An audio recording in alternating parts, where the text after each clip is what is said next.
Hello, ladies and gentlemen, and welcome to the Liberia History Channel. My name is Dennis Jah, and we are broadcasting from Atlanta, Georgia. Tonight, we're going to be dealing with part 4 of the history of our culture. That's the history of our culture, part 4. That's the topic tonight, the history of our culture, examining the unique historical experiences that make us Liberians. Now, for the past 3 Saturdays, we've been going through the history of our culture. That's part 1, part 2, part 3, and now we are at part 4. So at this time, or as we wait for our presenter, she's in the background to come on, I want to encourage you to share the show, discuss history with someone, invite someone to watch the show, and let's talk Liberian history. So as you may know, for some time now, in part 3, we discussed the history of Christianity and Western culture on the Green Coast. We also discussed the spread of Christianity in the Liberian territory. So today, we're going to go through part 4 of the history of Liberian culture.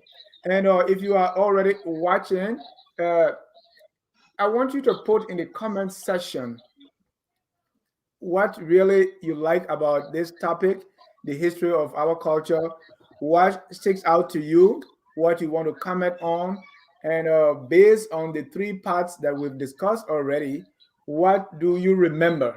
Do you remember anything at all? Please put that in the comment. Is it anything that you found so interesting? I've gotten some calls and say, well, I enjoy the History Channel. I enjoy what you guys are doing. We want call to write a book. I said, no, you write it.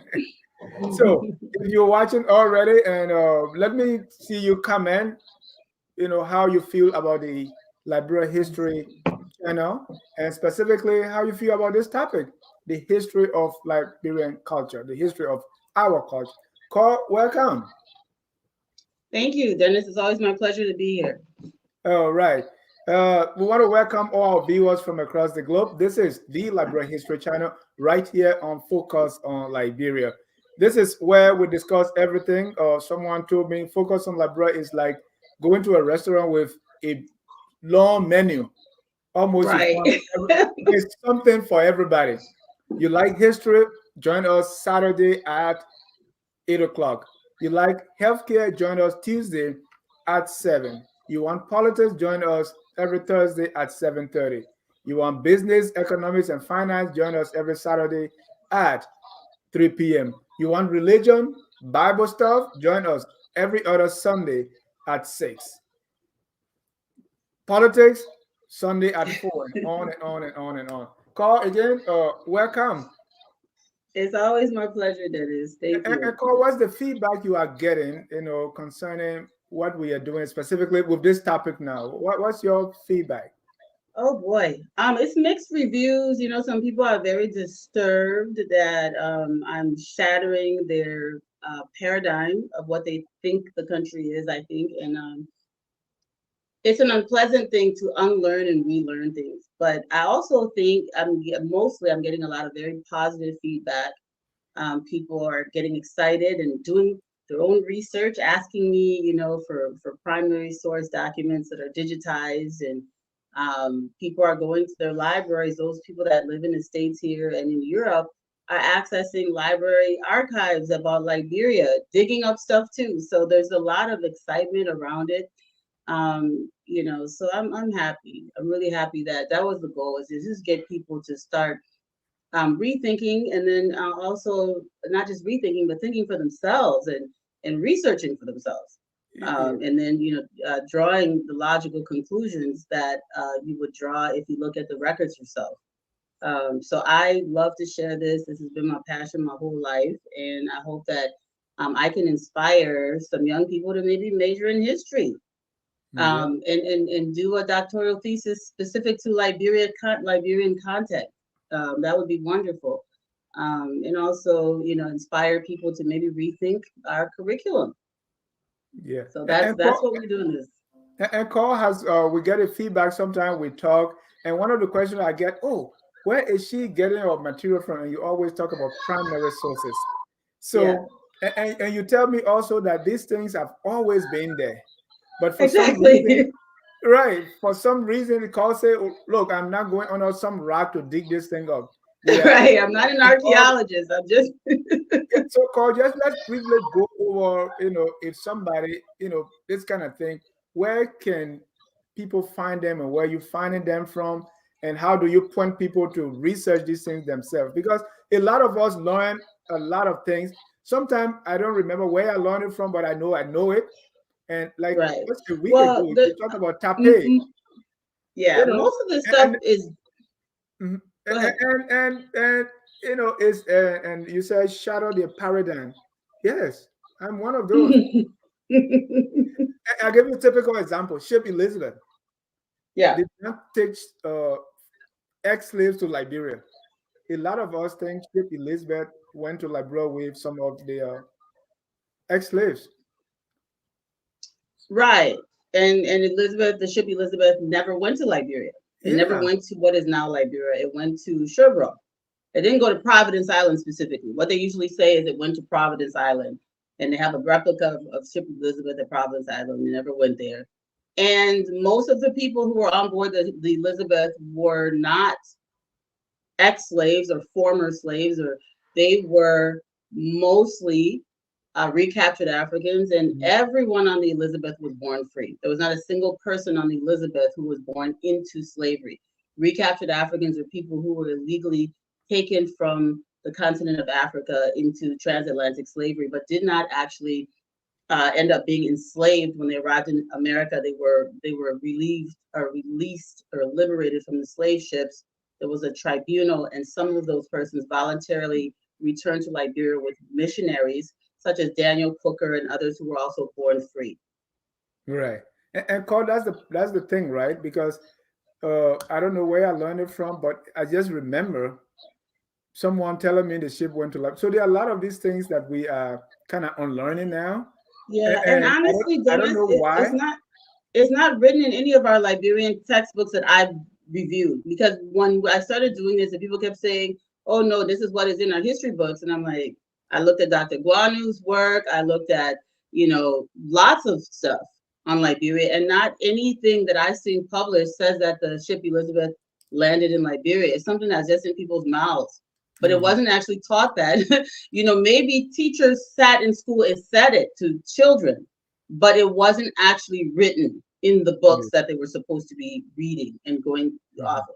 I want to believe it's just a general assumption that just spreads out throughout the culture, but it really um it isn't something that happens So to conclude on that, formally. point us to where we should be looking, and why we didn't find these things ever since. So, stuff like the ship Elizabeth, those are not. That's very common knowledge. Almost every history book on Liberia in fact, everyone I've ever seen, which are not primary sources, even secondary sources, um, written by Burroughs, by Dunn, by Guanu, Frederick Starr. Every single one of those books tells exactly what happened with the ship Elizabeth. So I don't know, but as far as research, I am a trained archival researcher. Mm. So that is something I have formal training in. Everything doesn't have to be archival research. There are lots of materials. And normally as I go through these things, I am able to say, hey, this is where you can get this. This is Right. what book I took this excerpt from. But right now, for the last 5 to 6 years, we have been working really hard to get a lot of things on Liberian history digitized by various libraries. So there's a lot more things available online through collective efforts of many organizations, including Save the State, to get lots of things that are rare books on Liberia archived in a digital format where you can actually access them for free because they're in the public domain. So Google Books has a wealth of resources. Yeah. You can get a wealth of resources at your local libraries if you're here in the States, university libraries. There's also the University of Indiana has a huge reservoir of information, like LiberianHistory.org. So every time I go through these things, I discuss it and I kind of tell you where you can go or where this Yeah. came from. Archival research is a little bit more in depth. That's when you start looking at public records from the time period. newspaper clippings and articles from the time period, shipment records, export-import records, all of those kinds of things are a little bit deeper. Genealogy research involves looking, especially for enslaved people, looking at property records and various county records. So you can dig up the history of particular people. So when I did the presidential series, I looked up the history of the plantations, who was on them, what the names of the enslaved people were, because they were property, there were meticulous records kept, they had to pay taxes on these people. So you could go back even deeper and be able to say, okay, who was Alfred Francis Russell in Kentucky? Who were his parents? So I was able to dig that up differently. That was not something I saw already published. In fact, when I did the archival research, I actually found out that much of the information available on President Russell, President Warner, and others was incorrect. Right. And Mohammed Salia Douglas said that's why we call her the professor. So let me use that professor student relationship and say, well, a lot of us, what people do is as we do these things, we just go on search or Google. So when Google, Yeah. the first thing Google puts out is Wikipedia, and then a lot of things, right? So called, for the sake of all of us who are not in this research business, when we Google, let's say we want something on Joseph Jenkins Roberts, we just go and type it in on the internet. A lot of things can come up. How do we Yeah. know which one is authentic and which one is just maybe tertiary or So even something that we Wikipedia shouldn't even look at? is Wikipedia is a great resource when you're looking at commonly known things, like commonly known things about American history, about general information. When you start getting into information about Liberia, because there's so much disinformation and because just about anybody can edit Wikipedia, then you start running into some problems. So Wikipedia is a great resource depending on what you're looking for. But for things that are not well researched or very spotty information, I wouldn't recommend Wikipedia. Now, when you utilize Google, you have to look at the source of the information, because Google's going to pull up everything that's on every website about that topic. So you always want to look at the source. Is this a university? Is this a peer-reviewed scholarly article? Is this person's information credible? Is this a politicized article or a politically motivated article that was written by some guy named John George Flomo? I'm making that name up, God forbid. If there's actually a person with that name, forgive me, I know you. But if there's some random person who is bitter about some issue and decides to write a long article, and you say, oh, I found it on Google, it must be true. Well, is the author a real scholar? Is that author credible? Is that author speaking from facts? Are they citing sources? Where are they getting their information from? So if John George Flomo is writing this article, did he say, hey, I cited Frederick Starr, or I was able to cite this letter from Joseph Jenkins Roberts that was written, here's the source. The Library of Congress has a wealth of information as well. So I always say, Google's a great tool because it presents you with articles and websites and information you may not even know to look for, but you have to determine for yourself, is the source of the information, when I click this link, who's responsible for the information, and is it credible? Thank you. Thank you. Mm-hmm. Ladies and gentlemen, there you have it. Today, we're going to be talking about the history of our culture. This is part 4 of this series. And here we go. Yeah, so part 4, the history of our culture. And again, this carving by Yidigo. I'm so sorry. This is a Mono man, and I'm a Mono woman, and I cannot pronounce his name, so y'all forgive me. But this is Yidigon, who sculpted this. He's one of the. He's a world-renowned African. He's deceased, but a world-renowned sculptor. We've talked about him in other episodes. But I use this pane, or these 2 panes, of his work on this wood to demonstrate what we're going to talk about today. So the left side shows some people that have some luggage. I love how he did this. They're dressed in Western attire, and there's a little ship up there in the upper left. and some, traditional homes. And then you've got the wise men with the pipes, and everybody looks peaceful, and they're meeting for the first time. And then on the right here, you have a church. You have what looks like the old Capitol building, which is the one that hosts the Liberia National Museum right now. That's what it looks like. And then you have some people dressed in Western attire, and another couple dressed in traditional African attire. So what he's doing is he's reflecting in his sculpture, in his artwork, essentially the history of our culture. I think it's absolutely beautiful. Very beautiful. So these pieces are on display in a museum, these particular ones. But we can go forward, of course.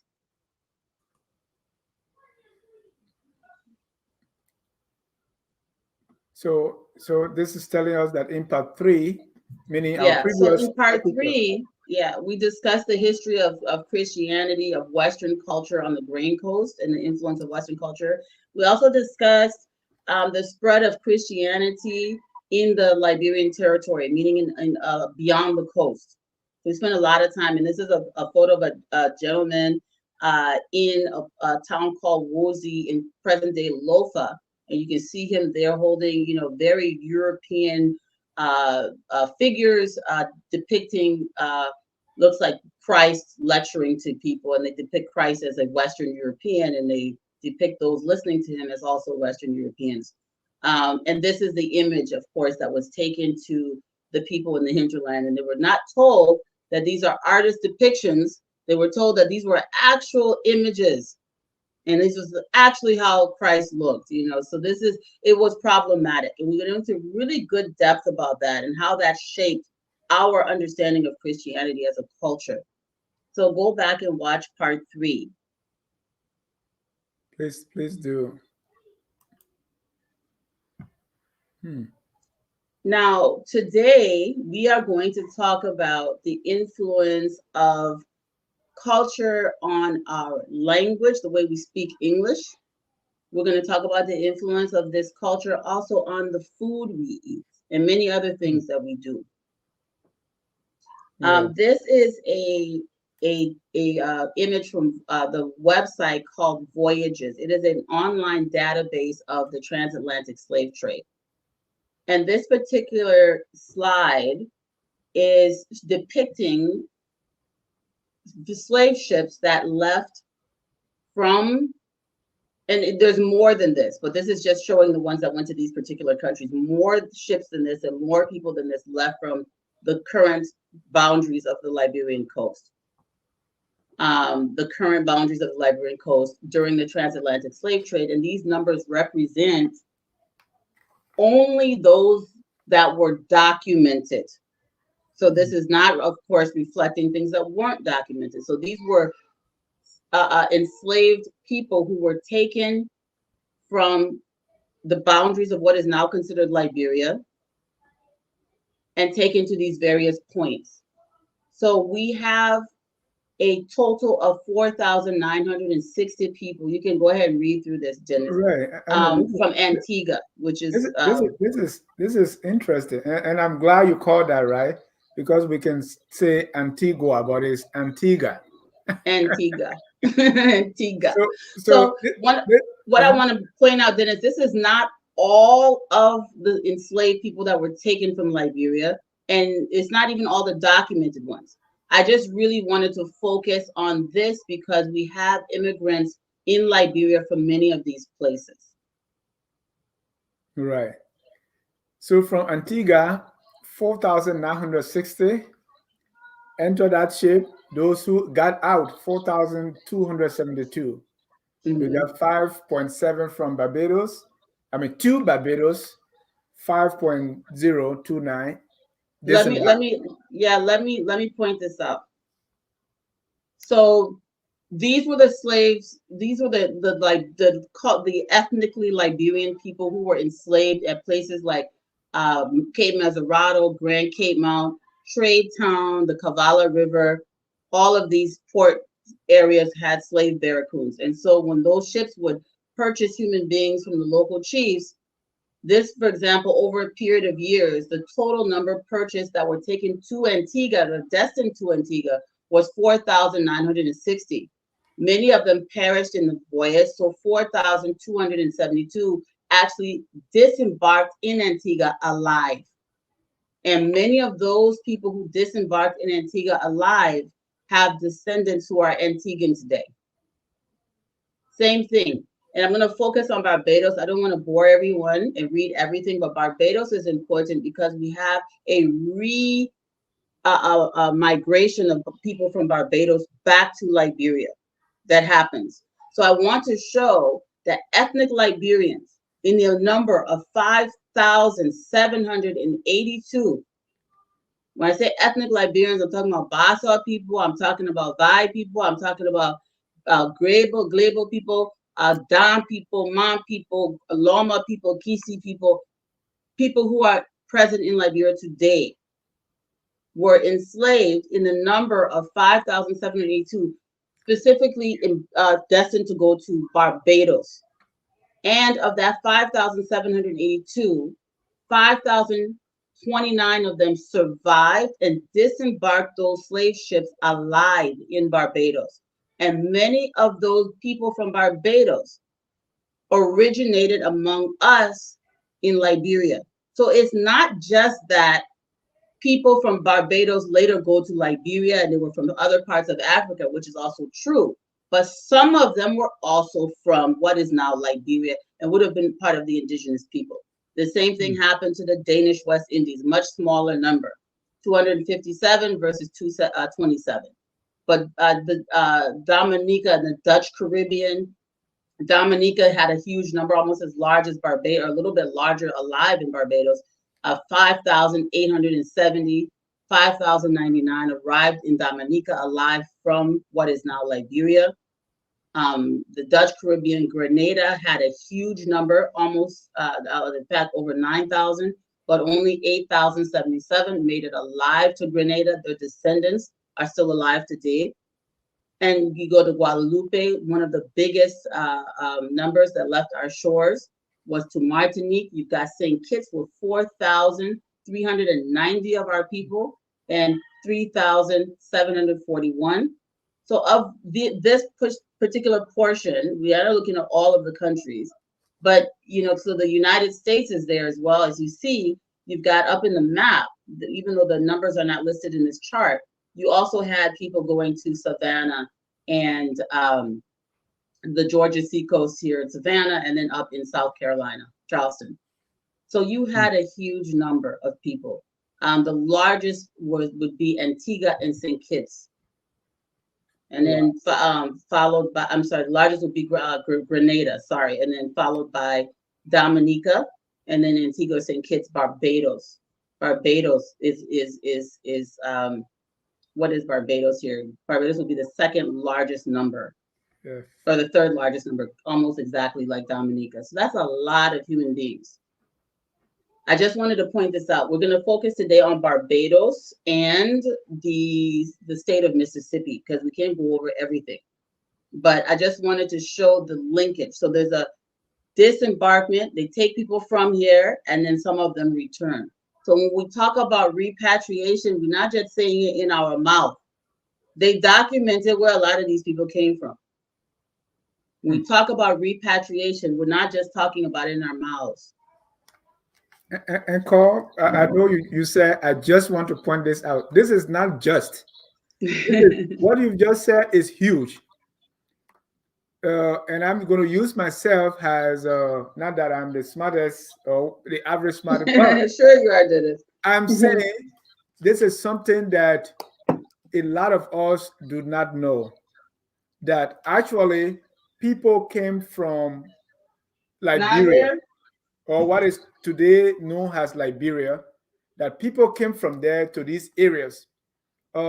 St. Kitts, for instance, we have one of our colleagues here at Focus on Liberia, a Liberian born in America who married to a brother from St. Kitts. And this guy from St. Kitts knew his roots, even though he'd never been to Liberia, but they said he attended all the African the African Student Organization, he was always there. And at the end of it, he married one of our own, who is also uh, who works with us here at Focus on Liberia. So it is important that we all know this, that actually people came from what is today Liberia and went to these areas. So when they are Yeah, coming back, they're just returning. And see this. This is from Michael Patmore. And we return to the land of our fathers to be seen as strangers. I mean, and people, a lot of us don't know. That's all I want to say. That people actually came from here, yeah, came from Liberia, went to these places, and then came back. And yeah. so this is huge. And even it's not just, Michael Padmore says we return to the land of our fathers. The repatriates repeatedly said, this is Africa and we are Africans. They said this repeatedly. Latter generations do come and try to show this whole sense of differentness. I mean, I've watched Liberians who are descendant from repatriated people. There was a woman that was on the show with my friend Dinah Samir on YouTube, and she was just saying, "Oh, well, we couldn't mingle with those people. They were so different from us," and she didn't know her own history. You from up the St. Paul River, you say you didn't mingle with people. Everybody up there is part Gola, part Pele, So you have this disconnect even with the descendants of the repatriated people who have had more generations of Western education and still don't know their history. It shocked me to hear someone say that there was no mingling, because that's what's said. But the fact is, if you look at, everybody has some kind of Pella or Gola grandmother or something else going on, a Maninka, everybody was mixed up and still is to this day. Mhm. And so the very people who are saying they were not mixed are partly Gola. Sometimes they have three indigenous grandparents and only one repatriated grandparent, and they act like that one person brought them into being all by themselves. Okay, great. Your great great grandfather K was on the Kakonda, but who did they have children with? And who did their children have children with? Yeah.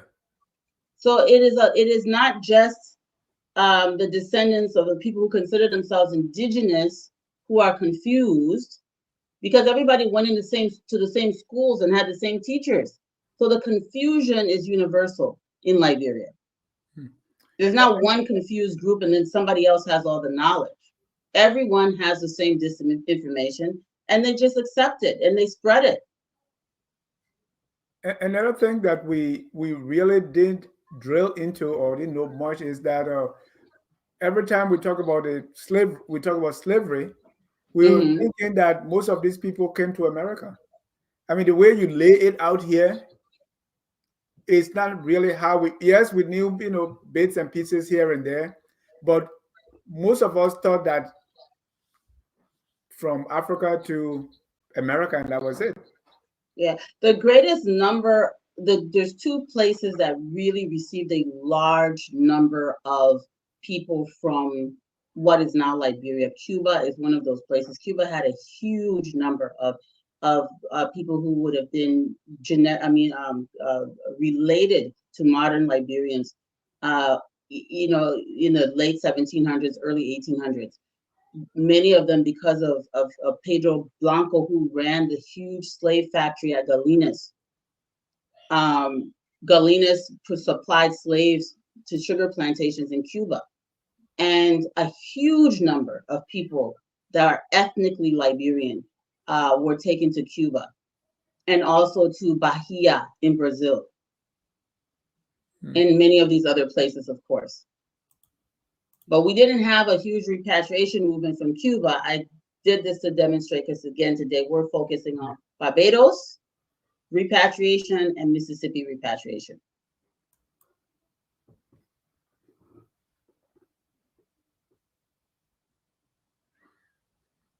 This So amazing. yes.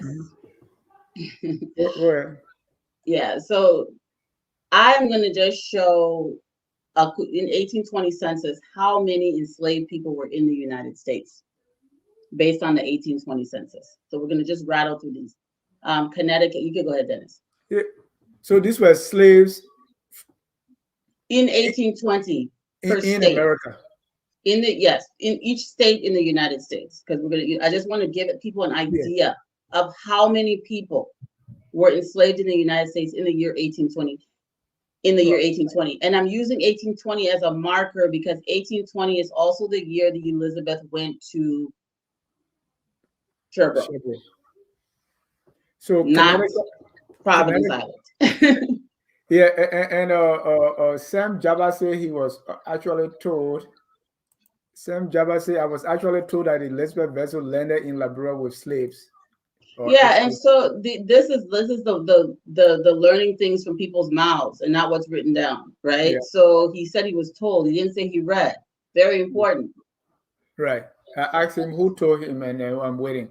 So Connecticut 97, Rhode Island 48, New York 10,088, New Jersey 7,557, Pennsylvania 211, Delaware 4,509, and Maryland a whopping 107,398. Yes. And this photo is of a woman who was actually born into slavery in the state of Mississippi, and she's holding her great grandchild who was born free. And these slaves were the Africans. Absolutely. So we continue. Virginia 425,153, North Carolina 205,017, South Carolina 251,783. I see why South Carolina food is like Liberian food. No, these are not like. Hold on, these are not Liberians, ethnic Liberians. This is a total African number of enslaved African people. In the year 1820. Okay. Georgia, but yes. Georgia 149, 656, Alabama 41,879, Mississippi 32,814, and Louisiana 69,064. Yes. And this is the photo there. You can keep going. Yeah. Columbia, what is that? Columbia. District of Columbia, sorry. That's Washington, D.C. Okay, D.C. The District of Columbia was 6,377. Tennessee, 80,107. Kentucky, 126, 732. Indiana, 190. Illinois, 917. Missouri, 10,232. Arkansas, 1,616. Now, I have to say something. Now, there was no census for Michigan and Florida in 1820. So I got the numbers from the census from 1830. That was the closest.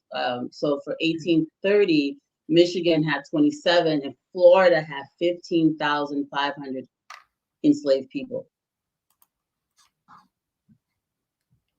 Wow. So that's where I could get the total number.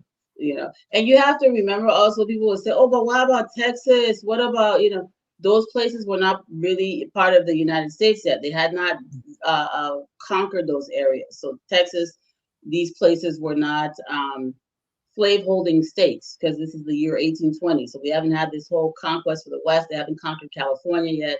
They haven't made it to the Pacific Ocean. So all the land in between, much of that land in between Minnesota, even though Illinois was there, Minnesota was still wild. Iowa was still wild Indian land, as they like to say.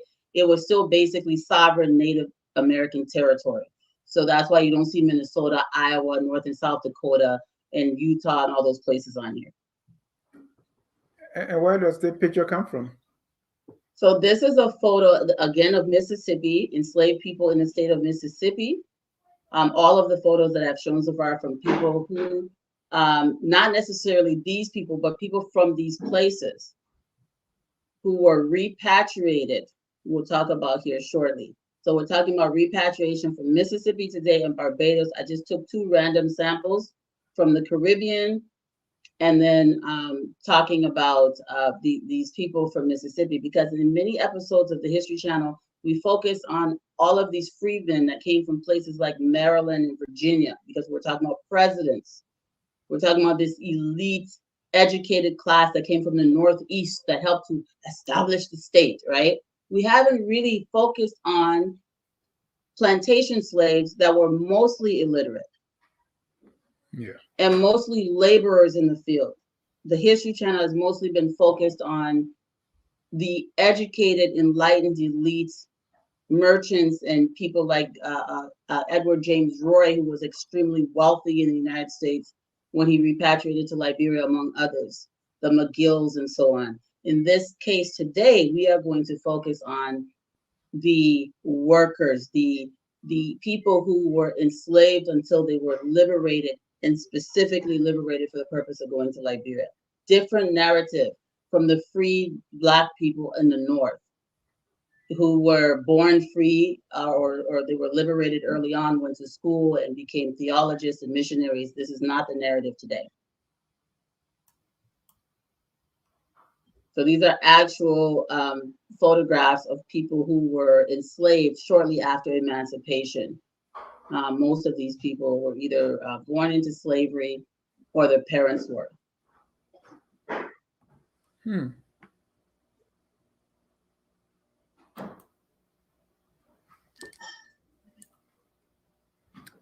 In June 1831, planters and slaveholders co-founded the Mississippi Colonization Society. It existed independently from 1835 until 1842, when it was incorporated into the Commonwealth of Liberia. In 1847, Liberia became independent of the American Colonization Society. Yes. So it's just a summary. We've recapped this, of course, many times about, people say, Liberia was colonized by America. No, it became independent of the American Colonization Society. But this focus on Sino. Sino, and this picture is actually of Greenville in Sino County in Liberia. And it was taken in 1926, and it looks like a southern town in the United States. It looks like one of those old southern towns in the United States. People have to know that as recently as the 1980s, there were a lot of towns in the South, in places like Alabama and Mississippi, certain parts of rural Louisiana, and even Georgia, that did not have running water, that did not have electricity, that did not have pipe-borne water, I should say, and did not have, and people had septic tanks, and so people think America's always been looking like how New York looks, very urbanized and developed, but for most of the United States history, the rural parts of the South and the West, and even the Midwest, were not very developed. You had a lot of dirt roads, and you can still go to rural parts of Georgia and Mississippi and still see dirt roads in the United States. Yeah. And you can still see people who do not have municipal water and have to electricity. They've done a very good job over the last 30 years of making sure everybody has electricity, but that wasn't always the case in the United States either. You take a lot of things for granted. So Sino in 1926, Greenville did not look much different than a small town in the United States, in the South in the United States would have looked. Rural towns in the United States. This is very important because we always think that, I remember the other day I showed a picture of Vice President, the outgoing Vice President, Jewel Howard Taylor's parents at their wedding in Zorzor. Right. And somebody commented, "Oh my God, look at the background. It's so terrible, And I said, "What?" He said, "Oh, you see the huts? We had no development." I said, "My God, are those trees behind there? What do you mean there's no development? Those are human beings that built those houses. That's development." And not understanding that the way the world looks in 2024, or how it might even look in 1994, is not how it looked in 1940. Yeah. In 1940, how much of Africa, except for the few coastal extraction cities that were built by colonial powers, didn't look like that. Everywhere was pretty much like that. And even in the United States, you had very, very different circumstances than we do today. So it's very important for people to understand. So at this point, these people who came mostly from Mississippi, Greenville was named after Greenville, Mississippi. And Sino, what is now Sino, was called Mississippi in Africa. Yeah. And some of those enslaved people established it. But we can continue. Right. And at some point, when we were growing up, we thought Greenville was named after the former vice president of the Green, but that's not true. No, no, it's not. And so, what the largest plantation, the largest number, I'm sorry, of enslaved people to have come from a single plantation was the plantation at Prospect Hill that was owned by Isaac Ross. Isaac Ross, who also was on the board of ACS and the Mississippi Colonization Society. He was responsible for the largest repatriation of people from a single location. Go ahead, Dennis. In 1845, the mansion owned by Isaac Ross at Prospect Hill was burned down, and Ross's daughter died in the fire. About a dozen slaves suspected of being responsible were lynched. Yes. So the plantation, they lynched 12 people, 12 enslaved people on the plantation. And because there was a fire, and they said it was sabotage and the slaves must have done it. And it really, later on, one of the people confessed that a candle had fallen and caught a curtain on fire. And that is what caused the fire. So they lynched these people. They hung 12 human beings for something that they didn't have anything to do with. That was an accident caused by someone inside the home.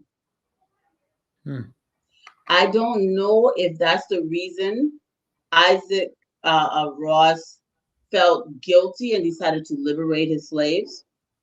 There are many people who say that Isaac Ross was a good slave master. He was very nice and benevolent. And that is why he sent these people back to Liberia. A nice and benevolent man would not lynch 12 human beings without a trial, without any kind of justice being done. And a nice and benevolent human being would not have allowed people that are under his stewardship, under his care, to be murdered so violently without any kind of due process. So I don't accept the narrative that Isaac Ross was some kind of benevolent slave master. I believe when he realized that he had murdered 12 innocent people or allowed them to be murdered by an angry mob, that he probably determined it was best to just send the rest of them back to Africa. Because maybe he had a little bit of a conscience. I don't know.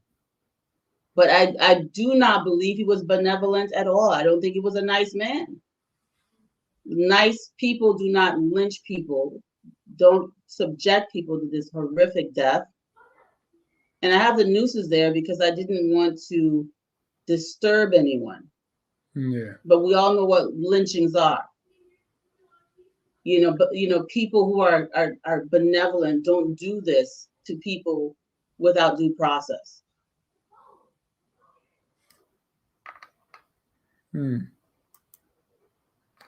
will of Isaac Ross made provisions that all of his surviving slaves were to be freed following the death of his daughter, Margaret. Second, Prospect Hill was to be sold and the proceeds used to fund the slave trip to Liberia. So he sold the plantation.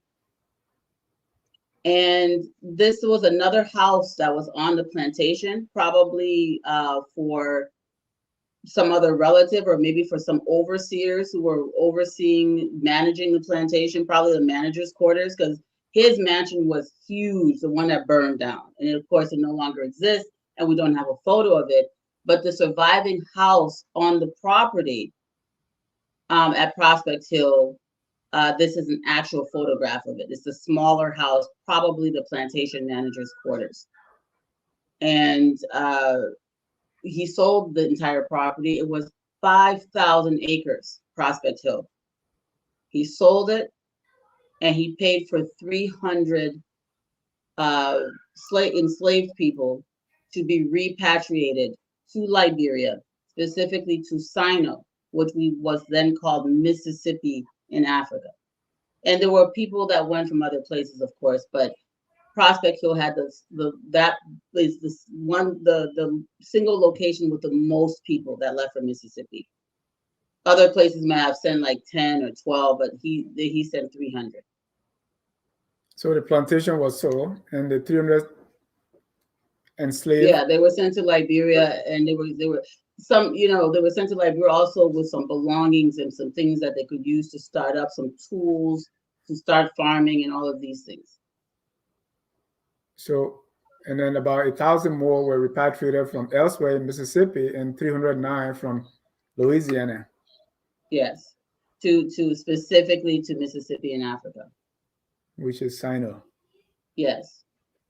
And this picture here is something like this is people embarking on steamships in Mississippi.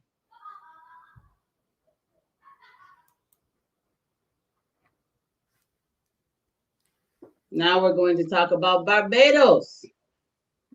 Right. And before we go to Barbados, more I say I was under the impression that Greenville, Sino was named after Greenville, South Carolina. No, it's Greenville, Mississippi. Right. So, and I'd like to point this out because of some of these things we were talking about, and I was asking who told you. So some of these things are assumption, right? Because normally Greenville, South Carolina is only way, right? Yeah, because it's a bigger city, but it's not so Greenville. A lot of us see that, and we think about Greenville, Sino. I don't know. I don't think I've not been to Mississippi, so yeah, Greenville is a city in Mississippi, and it's not as big as the other Greenville. I think maybe that's why people make the assumption. But it was named after Greenville because you had a lot of people from Greenville, Mississippi, go to Mississippi in Africa, which is Sino. Yeah. Okay, so I would let the Sino Association make a trip there and see our sister state city. Yeah, so that would be awesome. Yeah. So Prospect Hill is only about 120 miles away from Greenville in Mississippi. And that whole area between the Prospect Hill, that whole area slightly west of Jackson, Mississippi, and going north towards Greenville, that whole area was plantation land. That's where you had a lot of enslaved people. And Greenville was the main town in that area. So that would be the reason. So let's go to Barbados. Slavery in Barbados was abolished in 1834. However, this by no means solved the problems of the former enslaved.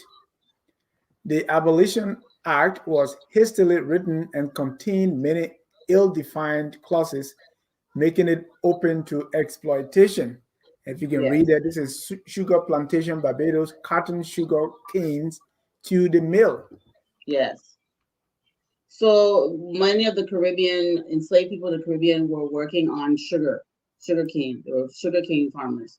And same thing with Barbados, Antigua, many in Cuba.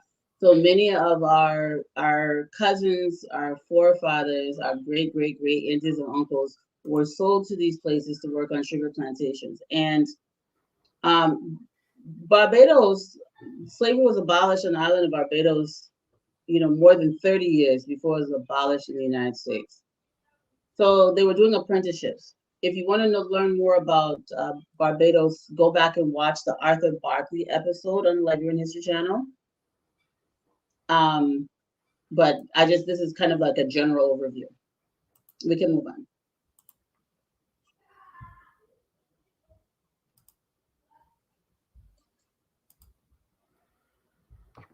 So as you were saying, slavery was replaced by an apprenticeship scheme.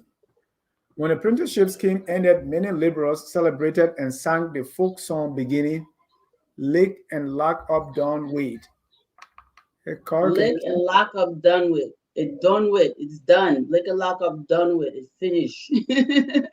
So the lick meaning beatings and lock up, so beatings and incarceration is finished. It's done with. So all of that one is done. It finished. So I like that because I want you to know that the people from Barbados, the people from Mississippi, their vernacular, the way that they speak English, the fact that these are Africans taken from West Africa, taken to the Western world, they're still speaking English with the African vernacular, the African syntax. And so they're mixing up the two things, lick and lock up, done with. And this type of talking is going to find its way into the crew English, the English that was brought from people from the Northeast, like the Joseph Jacob Roberts speaking like a Virginian. All of that is going to get mixed up in one stew pot, and you're going to come up with the thing we call colloqua. But the influence of Bayesian English on Liberian English is so strong that Bayesians can understand us and we can understand them typically. But you also have that Gullah Geechee English from the coastal Georgia and coastal South Carolina, right? You still have the Gullah Geechee English influence. And Gullah Geechee is Gola Kisi. Gullah Geechee is Gola Kisi. Many Gola and Gisi people were taken to the swamps of southeastern U.S., the coastal swamps and those coastal islands such as the Fusky Island, Jekyll Island, Tybee Island, and so on. They were taken there to farm rice. Not only Gola and Geechee people, but there were so many Gola and Gisi people taken there in such great numbers that the people call themselves Gullah Geechee, as in Gola Gisi. So even if you come from Nigeria, you're Igbo, there were so many Gola and Gisi people there that the people call themselves Gullah Geechee. So Gullah Geechee is not Native American, that's Africans. It is what we have coming into our executive mansion. A Gisi president and a Gola first lady. So we have a Gullah Geechee executive mansion. Yeah, a Gisi president and a Gola first lady. Very, very profound. And my understanding is that they extended an invitation to the inauguration to the Gullah Geechee people of the United States. I thought that was beautiful. Wow. Talk a little bit about the apprenticeship scheme that replaced slavery. It was basically a form of forced labor, coercion. You had to work as an apprentice and learn. Supposedly, you're learning a skill. What happened when they liberated the enslaved people? All of the skilled labor, most of the skilled labor on the island of Barbados was former enslaved people. So what happens if all the skilled labor are former enslaved people? They're going to be economically dominant because now they can sell their labor for a fee. And the plantation owners don't want that. They don't want to have to pay people who know how to run a sugarcane gin and they don't want to have to pay people who know how to build buildings and build houses and build roads. They don't want to pay people who know how to do all of the things, make rum. They don't want to pay the people who know how to paint, who know how to sew clothes, who know how to make hats and shoes, and do all of the things they need to run the country, to run the island. All those people were property before. Now that they're free, if you allow them, they will sell their labor and they will control everything. So you come up with this apprenticeship scheme and you force them to continue to do it for free for a certain number of years, so that they don't have control, and they didn't give them right to own land. So they couldn't even purchase land even when they did sell their labor. So it's a very unjust environment. And this is out of this injustice that you had many rebellions, and also the Barbados Colonization Society is created. We can go on to the next slide.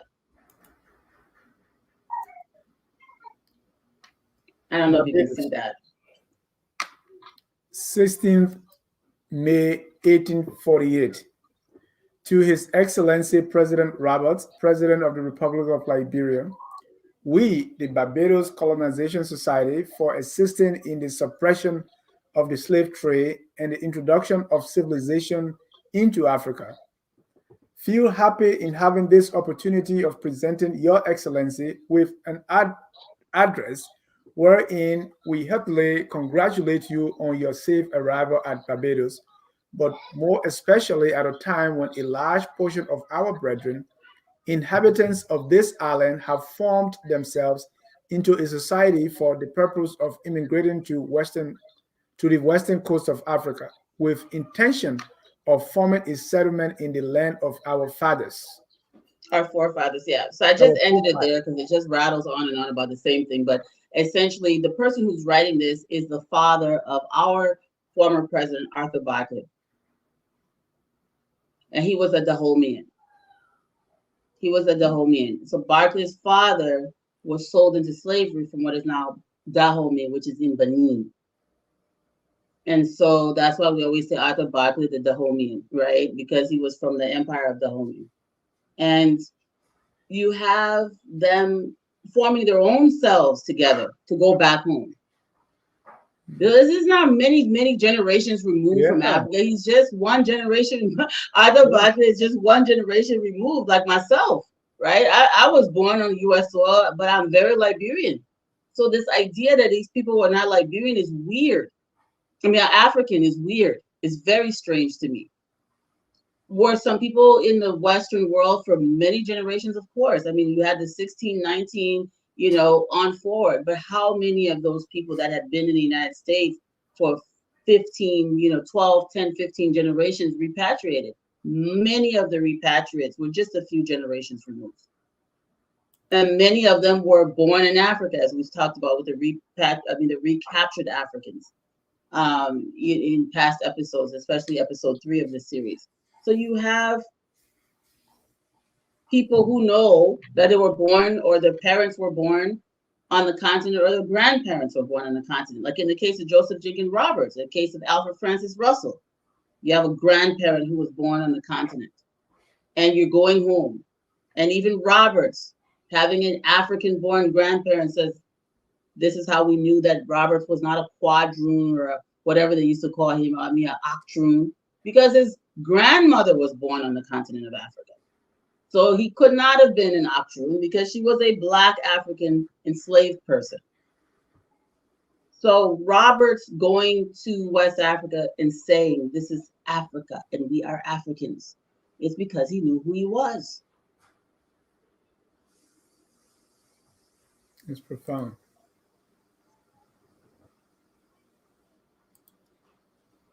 So we have so this is a list of some of the many people who went to Liberia from Barbados, and I wanted to point to our president, one of my favorite presidents, Arthur Barclay. If you go just 2 up here, you have Ernest Barclay, who's the father of another president of ours, which is Edwin Barclay. So Edwin Barclay's father, Ernest, and then Arthur is Ernest's younger brother and Edwin's uncle. But you have all these Barclays that went, Elizabeth Ann And most of these women that you see, including Sarah Ann, which is the mother of Arthur Barkley, these people were teachers. Anthony Barkley up there, was 55 years old at the time. He's the one who wrote Joseph Jenkins Roberts. His name is there at the top, the letter that we just read on the previous slide. So you have all of these women, and these Barkley women are going to be educators. And I personally, without any evidence, blame them for corrupting Liberian English. Because they were the ones teaching the little Basa and Kru children, the little African American repatriated children, how to, read and write and pronounce words. And so they started picking up that Bayesian twang. And there were many teachers that were coming from other places as well, not just Barbados. But for some reason, most of the immigrants from Barbados, the women ended up being teachers. So that particular ship that sailed to Liberia with Arthur Barkley and his family on it had the highest concentration of teachers on it. Fun fact. So many of those women ended up teaching in schools. And it's not just up the St. Paul River, but also in Monrovia itself and Bassa. Right. Because everyone, always wants to say, oh, they all settled to this one place. And yeah, most did. But a lot of these women also married different men and moved around and opened schools. It was incredible, the number of women who ended up opening schools throughout the area. Next slide. Any questions on this? Okay. So this is an example of, this is Arthur Barkley's sister opened a school, and these are some of her students. Opened a school for Native girls. So some of these girls could be, Plow and Grable and maybe, Basa or whatever, but, they're learning how to speak English from somebody who has a distinct accent from Barbados. And not that watered down accent that Rihanna has either. Real Bayesian accent back then in the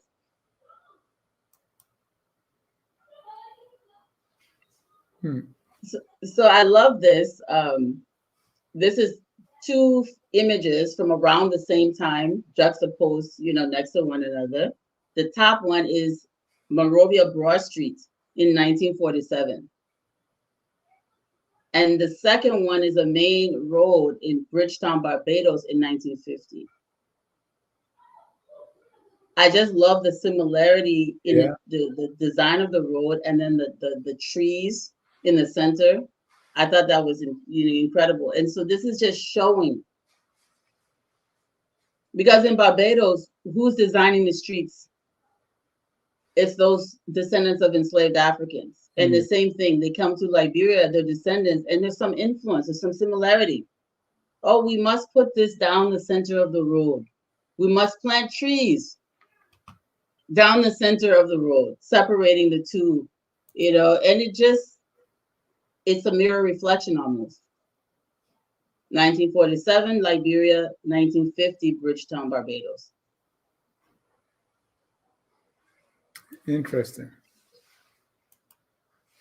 And Wari, which is like the most common name for this game, and there's different names for it in Liberian ethnic groups, but it was brought to Barbados by West Africans. So this man is in Bridgetown, Barbados, playing a game called Wari. And this picture was taken around 1950. He's playing Wari in Bridgetown. To the left is an artifact that's in the Peabody Museum, or Peabody Collection. This is a game that was taken by George Schwab in 1929. I don't know how old this was when George Schwab took it, but the museum says it was around now George Schwab took it in 1929, but they said this is from the mid 19th century. So it's probably from around 1850, around there, that this was created. So this is a very old game that George Schwab took, but by the time he took it in 1929 back to the United States with him, it's already an antique. and see it's the same game. Right. It's the same game. So it didn't come from Barbados. It came from West Africa. It was taken to Barbados. Just like the people didn't really come from Barbados. They came from West Africa. Like the warrior game, they were taken to Barbados. Yeah. This is not a British game. This No. is not an Arawak Indian game. This is not a Carib game. This is a West African game. You can see this in Liberia, in Sierra Leone, in Ghana, and Cote d'Ivoire, Yeah. all around there, right? Even, this is an ancient game to Africa. You find this all over. So I think this was just, again, connect the link. It was removed and come back. You go, you come back, as they say, right? It's the same thing. We call that game Wara, I think. Yeah, I don't know what the name is in mono, but it is definitely this particular one, because it was taken by George Schwab. It came from somewhere in the Western Northwestern Territory, and he was mostly in the area which we call, George Schwab was with Dr. Harley for most of his trip in Liberia.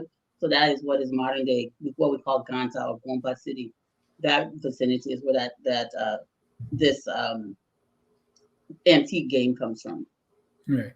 And not just game. What about our food? Yes, sir. Let's go to the next slide. You see color greens.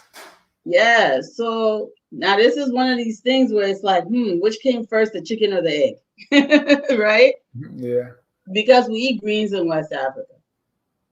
And these collard greens and many of the things that we eat, people attributed, oh, that's what they used to feed the slaves, but free people in West Africa were eating these too, right? So I love collard greens, one of my favorite things. But Mississippi, and I eat collard greens in the Caribbean when I go there. I eat collard greens here in the South. I know how to make it the way they do in the South. I know how to make it Liberian style. I know how to make it Caribbean style. I love collard greens. So in Mississippi, that picture is a picture of collard greens made in Mississippi. And many African Americans in the deep South eat collard greens with rice, just so you know, even here in Georgia. I I didn't found know. that interesting. Many don't. Maybe you'll top it up with cornbread or something, but many eat it with rice still to this day. The one that's labeled Barbados in the upper right, I can't really tell the difference between that and the African American style, except the Bajans don't make it with as much water. And it's a little better seasoned. The African American style is not as seasoned with salt. You use like some turkey or some ham hock or some kind of meat. But the in Barbados they season it almost like we do in Liberia. And then bottom, of course, you all know that's how we do it in Liberia with white rice. So those are almost identical. So here you have West African food exported to the Caribbean and in North America. And then the repatriation, they'll go back to West Africa, and then everything just forms this perfect little, collage of culture and taste and flavor, and makes us who we are. Because our greens are better than the greens in every other country. I don't care what y'all say. Because I have tried greens in Ghana, I've tried greens in other places, Nigeria. Nobody's greens are as fabulous as Liberian greens. And it's because of the influence and how incredibly rich and diverse the culinary influences are in our little tiny country. And how far the greens have traveled. Maybe came from Liberia, went to Barbados, passed through America, and came back. Right. And what's about color? Yeah. So color. Why do we call it color? In New Orleans, in Mississippi, but remember some people came from Louisiana too. In New Orleans and Mississippi, they make something called calas. Now, here's an interesting thing. Some people say, oh, it's French because you've got the Creole people in the Mississippi Seacoast and also in the Louisiana Seacoast. Louisiana and Mississippi are right next to each other. And you've got those Creole people who have a lot of French influence. So some people say that kalas is French, but you don't see fried rice in France. They use rice flour to make kalas in Louisiana. We started in Liberia. What we do now is use wheat flour, but we used to make challah with rice flour in the 1800s, early 1900s. We used to beat the rice, make the flour, Right. and we used to make challah with rice flour. In Louisiana and Mississippi, they still make kalas, as they call it, with rice flour. Now they do the kalas with rice flour and they put sugar. So we have both sweet challah in Liberia and we have spicy challah. Right. Now I blame the pepper sauce on the Crew people and the Bajans who came back. The Bajans like pepper too. So while we eat it with pepper sauce, I blame, that whole mixture. But the word challah that we use, it comes from kalas. Because you go to other places where they're making fried bread, they don't call it challah. We call it that because of our influence from Mississippi and Louisiana, kalas. And we just say challah. Yeah. We don't. And you can go to New Orleans on vacation, and you will still hear vendors in the street street vendors with their carts, fresh colors, and they're selling fresh color. And you're like, bro, you'll have somebody with paint on their head, street vendor. I get color here. Pepper color, coffee, pepper color. And in Liberia we don't pronounce S. So that's why It's hard. We put it there when it's not needed, right?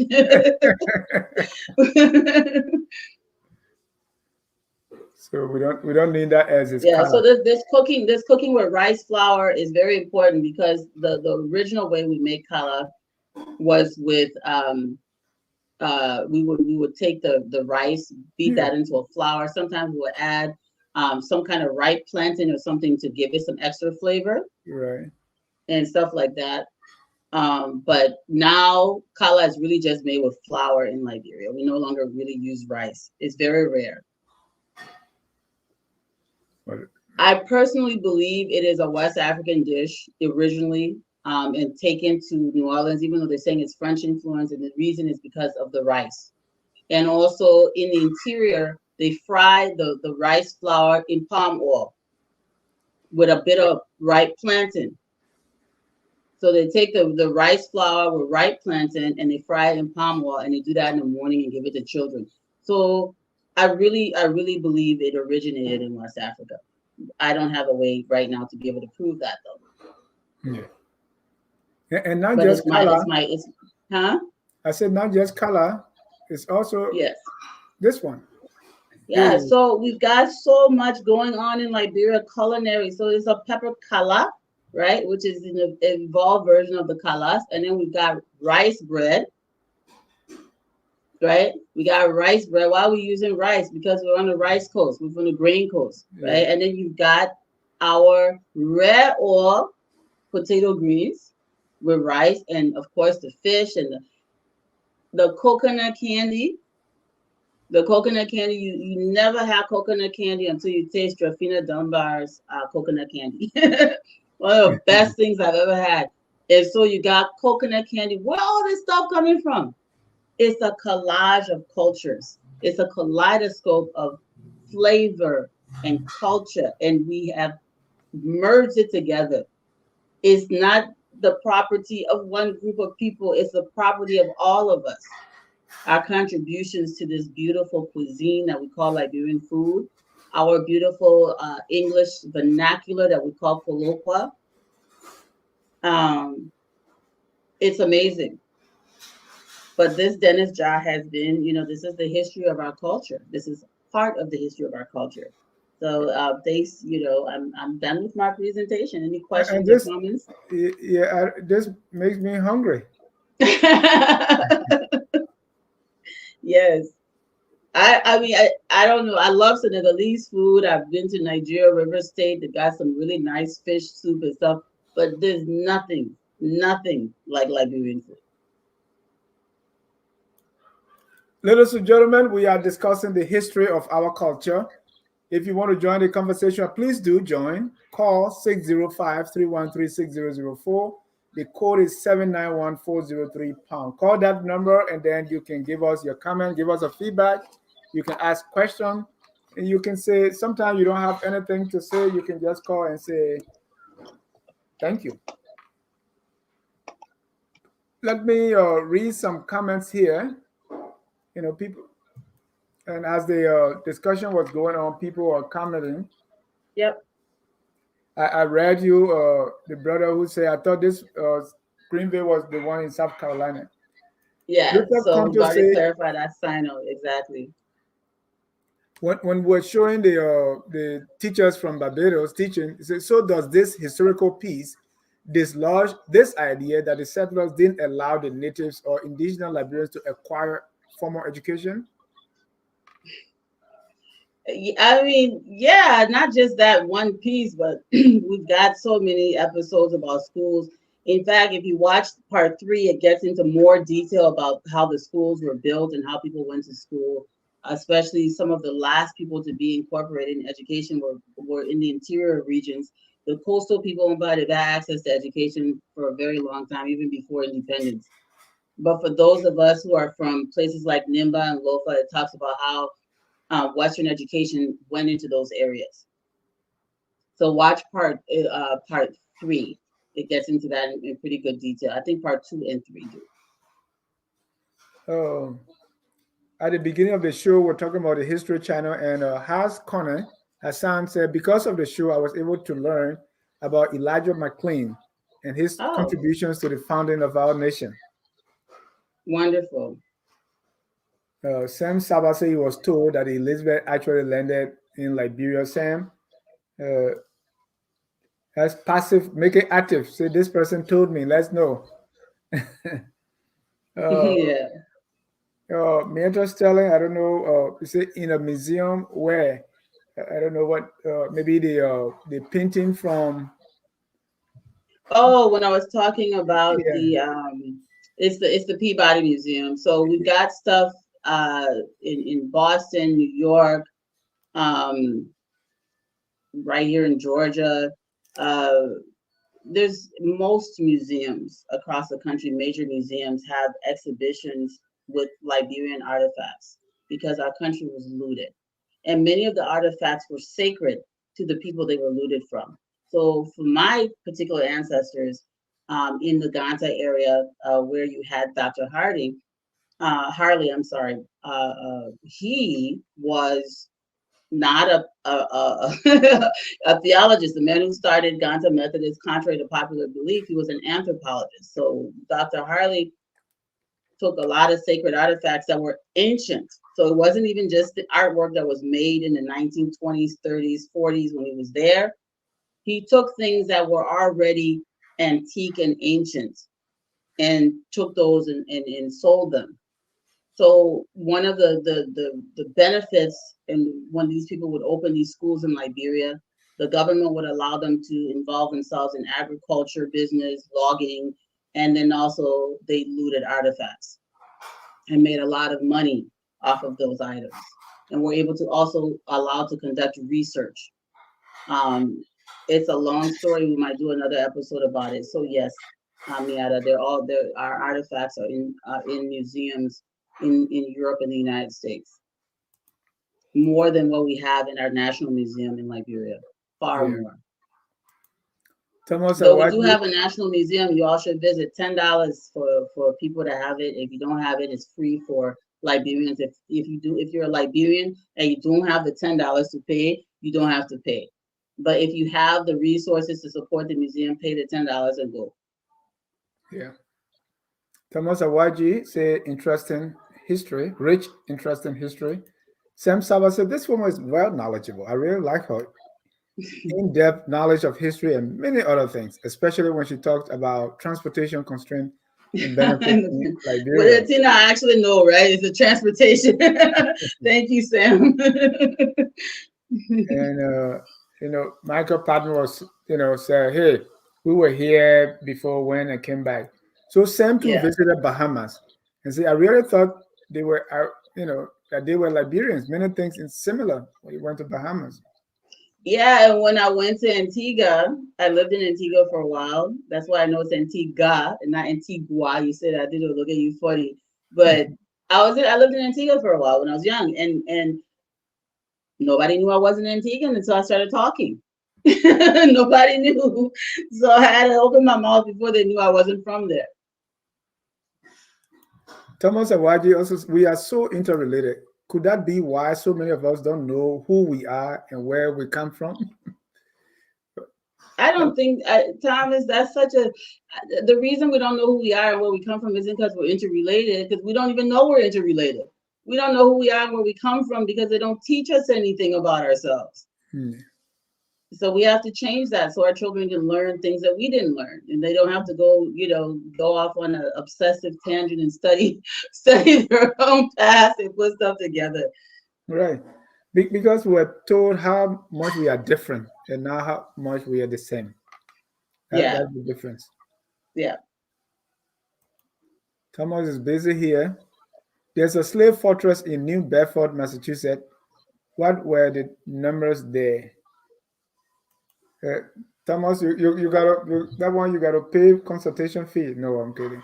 But we don't They have that. want giving you information. You want to be asking me to do stuff just like all your payroll. Flomo say, wow, Liberia has a rich history. Absolutely, Mr. Livingston. Absolutely. There are some rural areas in the southern US where some people still use outhouses for restrooms. Yeah. Yeah, of course. And carrot chingo bucket in the night. My voyage saw, you know, people playing Wari growing up in Lofa and now which is Bapulu. Ah, that's great. Uh, Alfred Dennis say, how can the government of Liberia allow Ghana to take what belongs to us, inviting African Americans to come to Ghana, telling them that home of the return is Ghana? What a disgrace and shame to us, the people of Liberia. I mean, people have different ways to look at things. So that's Lauren Thorsi. I hope for the sake of love Liberia, think Liberia, and build Liberia, this recipe will be me course at the inauguration of Uncle Boakai. This Sam, recipe, Sam I don't said, know what she means by recipe. Talking about the food. yeah, he said, Oh no, let me tell you something. As long as Miata Fambula, even though they're probably trying to bully her and do it themselves, as long as she's involved, it's gonna be a class. There's gonna be some classiness to it, and it's gonna be rich. And I trust her when it comes to understanding our tradition. You're not gonna see people running around dressed up like Ghanaians or Nigerians. She's going to make sure it's as authentically Liberian as they will allow her to. She respects the culture. She's very patriotic. So I hope they allowed her to shine her light on this program. and to Miata, if you are watching, right after the program, I want to invite you and focus on Liberia so we can talk about it. Well, Y'all let her more rest more. Let her rest. well, we I'm joking, Dennis, but yeah, they giving her too much hard time.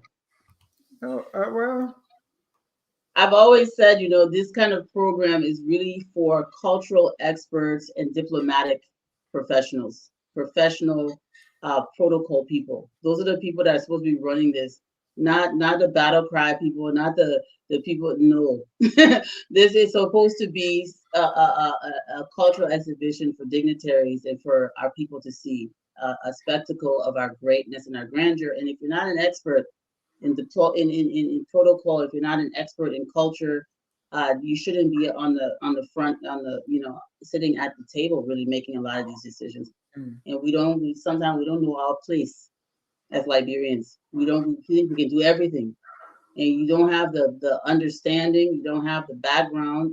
Yield to those who do, and focus on the thing and do that.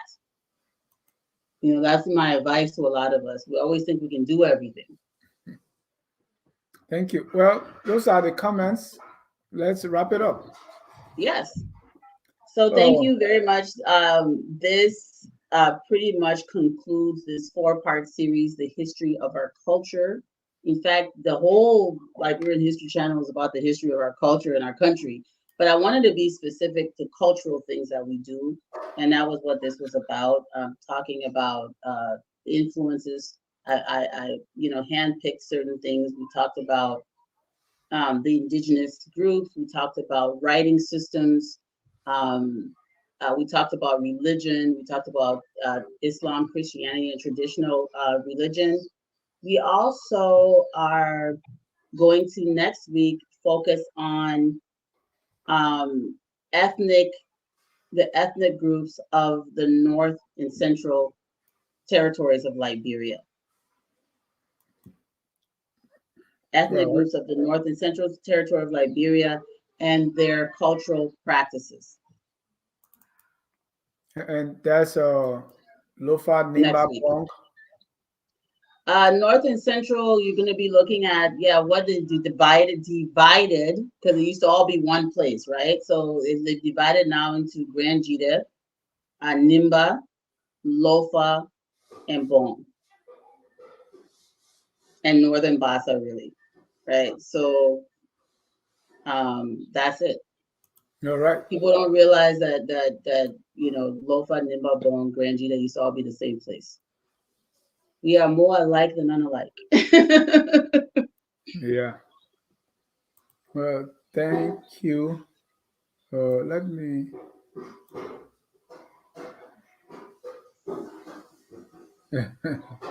All right. Well, ladies and gentlemen, that concludes our series on the history of our culture, and we'll be drawing down the curtains tonight.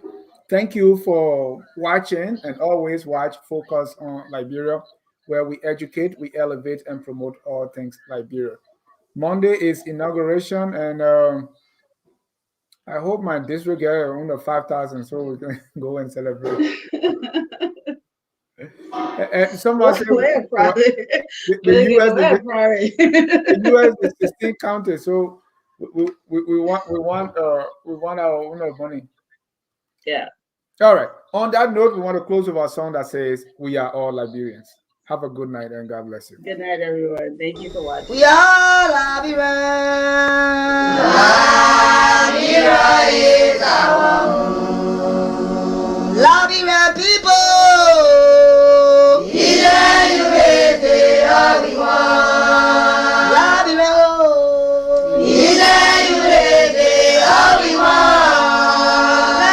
Liberia.